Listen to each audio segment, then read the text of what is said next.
কয়েকদিন আগেই ঘাটালে দেবের সমর্থনে প্রচারে এসেছিলেন অভিষেক ব্যানার্জি।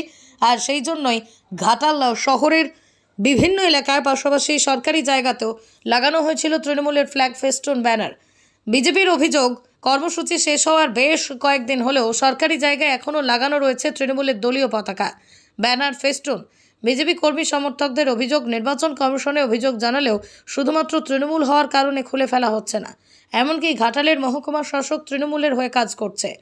সংবাদ মাধ্যম সামনে বললেন ঘাটালের বিজেপি বিধায়ক শীতল কপাট। যদিও এমনই অভিযোগ পেয়ে শুক্রবার রাতেই নির্বাচন কমিশনের তরফ থেকে সেগুলো খুলতে আসলে নির্বাচন কমিশনের সামনে একতরফা কাজ করার জন্য ক্ষোভ প্রকাশ করে ঘাটালের বিজেপি বিধায়ক শীতল কপাট থেকে বিজেপি কর্মীরা। গোটা ঘটনায় বিজেপিকে পাল্টা বিঁধেছে তৃণমূল। দেখুন, আমাদের যিনি মহকুমা শাসক রয়েছে সুমন বিশ্বাস মহাশয়, উনি এখনও তৃণমূলের দালালি করে যাচ্ছে। তৃণমূলের ফ্ল্যাগ ফেস্টুন সরকারি জায়গায় লাগাচ্ছে, উনি কোনো গুরুত্ব দিচ্ছেন না। আমরা বলতে গেলে বলে ছবি তুলে পাঠান, দেখছি কেন তার দায়িত্ব, তার কর্তব্য নেই। তিনি কেন সিবিআইলে আমাদের কেন কমপ্লেন করতে হবে? তিনি কেন অফিসারদের দিয়ে খোলাচ্ছেন, তৃণমূলের চাপ দিয়ে খোলাচ্ছেন? বিজেপির একটা কথা, যদি ইলেকট্রিক পোস্টে যদি ফ্ল্যাগও লাগানো থাকে সেটা খুলে নিয়ে যাচ্ছে। এই এসডিও পুরো তৃণমূলের দালালি করেছে, আগেও করেছে, এখনও করছে। আমরা কমিশনের কাছে দাবি করব, এই এসডিওর নেতৃত্বে নির্বাচন করা যাবে না, তৃণমূলের দালালি করে বেরোচ্ছে। তো সেই জায়গায় আজকে গোটা ঘাটাল শহর ঘুরে যদি আমরা দেখি, এই বড় বড় হোর্ডিং তৃণমূলের সব রয়েছে, বিজেপির নাই। পোলে শুদ্ধ লাগানো আছে বড় বড় ফ্ল্যাগ তৃণমূলের, বিজেপির নাই। বিজেপি ফ্ল্যাগ নিয়ে বেরিয়ে যাচ্ছে। বিজেপি কর্মীরা বলছে স্যার আমরা খুলতে এসেছি, দিয়ে দেন। বলছে না, দিয়ে যাবে না। শুধু বিজেপিকে কণ্ঠাসা করার জন্য, শাসকদলকে মদত দেওয়ার জন্য এই সুমন বিশ্বাস এইসব করে যাচ্ছে। ওনার চেয়ারকে সম্মান করি, ওনাকে সম্মান করি, কিন্তু উনি যদি নিরপেক্ষ ভূমিকা না পালন করে আমরাও কিন্তু দেখিয়ে দেবো কী করতে পারি। মূলত আগে কি ব্যানার খোলা হচ্ছিল? সকালে একটা খুলেছে, ওনারা যারা অফিসার রয়েছে, আমাদের খবর আছে গোপন সূত্রে, তেনাদেরকে কোনো কোনো অফিসারকে ধমকানি দেওয়া হচ্ছে, এটা খোলা যাবে না, সেটা খোলা যাবে না। তার মানে কর্মচারীদেরকে যারা সিবিজিলে কাজ করছে, যারা এই বিষয়টা দেখছে, তাদেরকে প্রেসার কিট করা হচ্ছে, যাতে এইসব তৃণমূলের ফ্ল্যাগ ফেস্টুন থাকে। প্রচারের আলোয় মানুষ দেখতে পায় সব তৃণমূলই আছে, আর কেউ নেই। তাদেরকে ন্যায্যভাবে কাজ করতে দিচ্ছে না। এর দায়িত্ব সমস্ত এসডিও সাহেবকে নিতে হবে। ওনাকে দায়িত্ব নিয়ে যারা ইলেকশনের দায়িত্বে আছে তাদেরকে সঠিকভাবে কাজ করতে দিতে হবে, নাহলে এর পরিণাম খুব খারাপ হবে।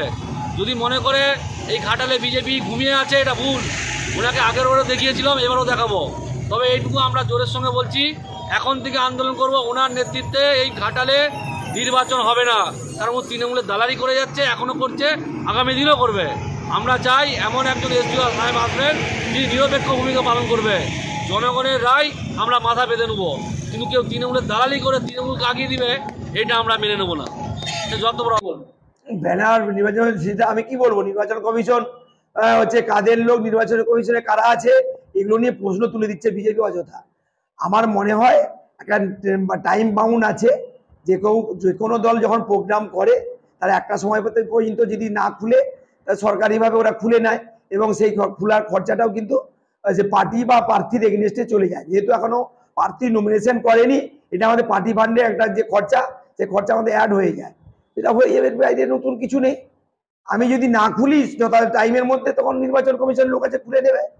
এটা তো সে তো সব জায়গায় চলছে, সে ওদেরও খুলছে, আমাদেরও খুলছে।